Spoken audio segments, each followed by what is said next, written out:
그 혼자 있을 때 삼가해라 조심해라는 게 무슨 뜻이냐면 어디 혼자서 어디 가서 조용히 있으라 도닦으라는 게 아니고 남들이 있을 때 조심하는 것처럼 혼자 있을 때도 늘 그렇게 항상 조심하는 마음을 가지라는 거니까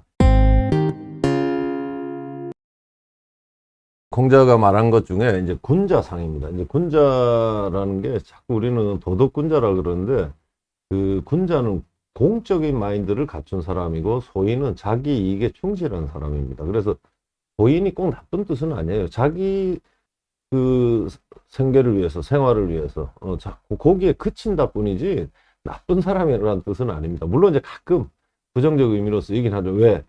공직에 나와서 그 소인의 행태를 보이면 그건 나쁜 거지만 그렇지 않고 공직이 아니고 우리 같이 그냥 일반 그 시민 영역에서 살아가는 사람들은 저 포함해서 다 소인입니다. 그거를 이제 분명히 염두에 두시고 이제 공자가 말한 어떤 군자의 모습이 이 구절에 전체적으로 다 담겨 있어서 오늘은 이걸 이제 골라봤습니다. 왜 그러냐면 우리가 이제 앞으로 공직자들 선거도 많이 남아 있고 지금 우리 사회가 전반적으로 공이 흔들리는, 즉 그거는 곧 공인이 흔들리는 문제이기 때문에 그 바람직한 공인이 뭔가 이런 걸 한번 생각하기 위해서 이 구절을 골랐는데요. 여기 이제 두 가지를 했는데 즉 이렇게 하면 뭐뭐 하면 이런 뜻입니다. 그래서 부중 이렇게 되어 있는데 이때 중은 그 내면의 얘기를 하는 건데 내면이 무겁지 않으면 즉 진중하지 않으면 불위 안에서 그런 진중함이 없으면 겉으로도 위험이 드러날 수가 없다라는 겁니다. 그래서 이건 무게 잡아라 이런 뜻이 아니고 내면부터 잘 갈고 닦도록 하면 자연스럽게 겉으로 드러난다는 거죠. 근데 지금 이제 우리 정치인들을 보면 겉만 꾸미고 내면이 돼 있지 않기 때문에 종종 그 갭이 드러나 가지고 우리 국민들이 이제 그때 알아보고 그 사람한테 실망도 하고 비판도 하고 하는 일들이 바로 여기서 생겨난다고 할 수 있습니다. 또 하나는 이제 바로 논어 하기편에 나오는 이제 바로 그 얘기인데 이 배우지 않으면 혹은 배우면 여긴 반대죠. 참 배우면 불고 이 고에 빠지지 않는다는 건데 고라고 하는 거는 단순한 고집불통이 아니고 조금도 자기를 바꾸려고 하지 않는 자세입니다. 이게 그러니까 반대로 불학 배우지 않으면 고에 빠지는 거고 배우면 바로 이 불고 고에 빠지지 않고 계속 나아갈 수 있다 이런 뜻입니다. 그래서 이런 게 이제 큰 어떤 모델이라고 할 수 있다면 구체적으로 어떻게 해야 되냐. 그래서 이제 공자가 세 가지를 얘기하는데 하나가 주 중심입니다. 이때 주는 동사로 위주로 하다. 그걸 중심으로 삼다. 주제로 삼다 이런 거예요. 그러니까 항상 첫 출발은 충은 전에도 한번 말씀드렸지만 충성이 아니고 자기 자신한테 조금도 거짓이 없는 상태.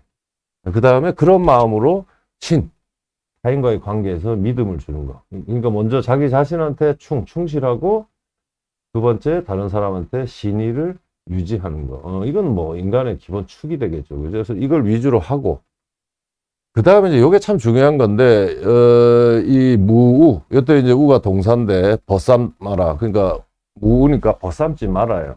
누구랑 불여 뭐뭐만 못한 즉 자기보다 못한 사람하고는 벗삼지 말한데 이 말을 우리가 잘 새겨 들어야 됩니다. 왜 그러냐면 이게 공적인 영역이 아닌 데서는 즉 우리 친구나 이런 데서는 당연히 자기보다 못한 친구한테 오히려 더 잘해줘야 됩니다.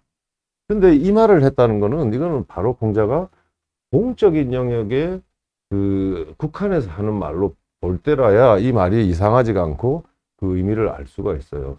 즉 공적인 영역에서는 자기보다 못한 덕을 갖춘 사람하고 벗을 삼게 되면 오히려 자기의 덕을 손상을 입는다는 거죠. 자기 다움을.